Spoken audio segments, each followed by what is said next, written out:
This is Midnight Audiobooks, a dark fantasy story. Listen and let the night speak. This is the Ember of Orinthal, Book 1, Chapter 4, Ash and Snow. The climb began before sunrise. Cale's legs ached with every step as the path narrowed into jagged stone and ice. The air grew thin, biting his lungs with each breath. Above them, the white mountain loomed like a silent judge, its peak hidden behind heavy clouds that churned endlessly. Ryden moved ahead without slowing, his steps measured, practiced. He had walked this path before. Cale had not. "Don't fight the cold," Ryden said over his shoulder. "Let it exist. Struggling wastes heat." Cale gritted his teeth and nodded, focusing on his breath. The ember stirred faintly in his chest, its warmth a quiet counter to the freezing wind. They reached a narrow ledge, just as the first light broke through the clouds. Below them stretched a vast expanse of snow and stone, scarred by old avalanches and frozen rivers. Far in the distance, half hidden by swirling mist, stood a structure carved directly into the mountain itself. Cale stopped. "That's Varul." Reader nodded. "It doesn't announce itself. It waits to be found." As they descended toward it, Kyle felt a pressure unlike anything before. Not the restless push of the ember, but something older, heavier. The mountain was watching. Varul revealed itself slowly. Walls of black stone rose from the mountain's side, fused seamlessly with the rock as though grown rather than built. Towers jutted outward at sharp angles, their surfaces etched with faded runes that pulsed faintly when Cale drew near. Guards emerged from the shadows, armored in layered steel and fur. Their eyes were sharp, their hands never far from their weapons. Ryden raised a hand. "Ryden Wolfshade," he called. "I return with fire." The guards exchanged a glance. One of them studied Cale closely, his gaze lingering on the pendant beneath Cale's cloak. "Enter," the guard said finally. The gates opened with a low, grinding rumble. Inside, Varul was alive with quiet purpose. Warriors trained in the open courtyards, despite the cold, their movements precise and relentless. Others moved through narrow halls carrying supplies, weapons, and scrolls worn thin with age. Cale felt very small. A woman waited near the inner steps, her posture rigid, her expression unreadable. Her hair was streaked with silver, her eyes sharp as broken ice. "So," she said, "the ember wakes again." Ryden inclined his head. "Master Aelwyn." Her gaze never left Cale. "You're younger than the last one." Cale swallowed. "The last one?" Aelwyn turned and began walking. "If you survive training, you'll learn who came before you." Training began immediately. There was no ceremony, no welcome. Kyle was given a wooden blade and told to stand. Again, and again, and again. He fell more times than he could count. Aelwyn corrected him without mercy, striking his stance apart with a flick of her wrist. "You're thinking too much," she snapped. "Fire does not hesitate." Kyle staggered, breath ragged. "If I don't hesitate, I lose control." Aelwyn's eyes narrowed. "Then you burn." Ryden watched silently from the edge of the courtyard. By nightfall, Cale could barely lift his arms. His muscles screamed, his body shaking with exhaustion. Yet the ember burned brighter than ever, drawn to the strain like fuel. That night, Cale collapsed onto a narrow cot, sleep claiming him instantly. The dream returned. But this time, it was different. The field of ash was gone. He stood within Verul itself, its halls ablaze with blue fire. Figures knelt around him, their faces hidden beneath hoods. The air thrummed with power. A voice spoke from behind him. "You are late." Cale turned. A man stood there, his form wreathed in flame unlike Cale's own. The fire was blue, cold, precise, controlled. "Who are you?" Cale demanded. The man smiled sadly. "What you could become, if you learn fast enough." Cale reached for the ember and woke gasping. Frost coated the walls. Outside, a horn sounded. Ryden burst into the chamber. "Up," he said. "Now."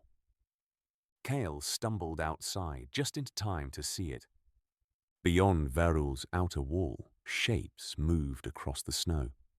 Dark, numerous, relentless. Aelwyn stepped forward, eyes blazing. "They've found us," she said, "and they're not alone." High above, blue fire streaked across the sky. The war had come to the mountain. Beneath the blue flame, the horn echoed again, deeper this time, rolling across the mountain like a warning carved into stone. Cale stood frozen at the edge of Verul's outer wall, the cold biting through his boots as he stared into the white vastness below. Shapes moved across the snow in disciplined lines, too many to count, too steady to be wild. Between them, something else advanced more slowly, its silhouette distorted by heatless flame. Blue. It burned without smoke, without warmth, and without mercy. "Inside," Aelwyn ordered. "All novices to the inner halls, now." Cale hesitated. Ryden grabbed his shoulder. "Move." They descended into Verul's corridors as the first impacts struck the outer defenses. The mountain shuddered faintly, dust drifting from the ceiling. Cale's chest tightened, the ember responding to the threat like a living thing pressed awake. Down below, the fortress transformed. Doors sealed. Runes flared to life along the walls, lines of ancient script glowing faintly as if the stone itself remembered its purpose. Warriors moved with calm urgency, taking positions they had rehearsed for years. Kyle was led into a circular chamber carved deep into the mountain's heart. At its center stood a ring of black stone, smooth and worn, etched with symbols that made Cale's eyes ache if he stared too long. Blue light flickered along its edges, restrained, controlled. "What is this place?" Cale asked. Aelwyn stepped into the chamber, her expression grim. "A safeguard. And a test." She gestured for Carl to step forward. Ryden stiffened. "He's not ready." "No one ever is," Aelwyn replied. "But the ember doesn't wait for readiness." Kyle swallowed and entered the ring. The moment his foot crossed the threshold, the air changed. Pressure closed in around him, not crushing, but absolute. The warmth in his chest surged violently, clashing against something cold and precise. Blue fire flickered into existence around the ring. Cale gasped, dropping to one knee. "Breathe," Aelwyn said calmly. "Do not fight it. Do not feed it." Cale forced air into his lungs, every instinct screaming to release the ember. Images flashed through his mind, fire tearing through snow, stone melting beneath his feet, voices calling his name. "Control it." He focused on Ryden's voice, steady and low, cutting through the chaos. "Anchor yourself," Ryden said. "Feel the ground. Feel your weight. You are not the flame." Slowly, painfully, the pressure eased. The blue fire dimmed. Cale collapsed forward, hands shaking, breath ragged, but alive. Aelwyn studied him for a long moment. "Good," she said. "You didn't burn." Before Kyle could respond, the mountain shook again, harder this time. A distant roar echoed through the stone. "They've breached the outer line!" someone shouted from the corridor. Aelwyn turned sharply. "Rydan, with me." She looked back at Cale. "Stay here." Cale pushed himself up. "I can help." Aelwyn's gaze hardened. "You can survive. That's enough." They left him alone in the chamber as alarms rang through Varul. Cale paced, fists clenched, listening to the distant clash of steel and the unnatural hum of blue flame echoing through the halls.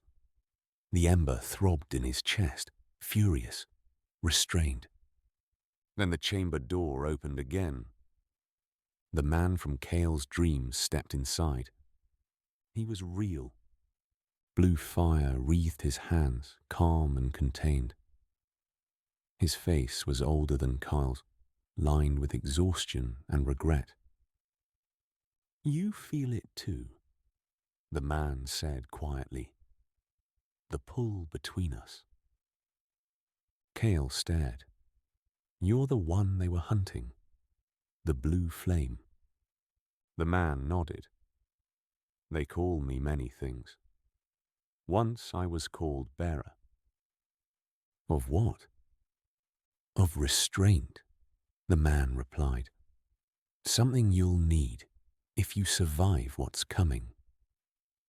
The mountain trembled violently, dust raining from the ceiling. The man stepped closer. "Listen carefully. The ember you carry is not alone. It was never meant to awaken by itself." Cale's heart pounded. "Then why did it choose me?" The man met his gaze, blue fire flickering brighter.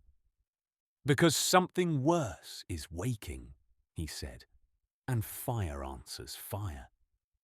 A final explosion rocked Varul, closer now, shaking the chamber violently. The man turned toward the door. "When the walls fall, you must choose." "Choose what?" Cale demanded. The man paused. "Whether you become a weapon or a wall." Then he was gone, vanishing into blue flame just as the chamber doors burst open. Ryden staggered inside, blood streaking his armor.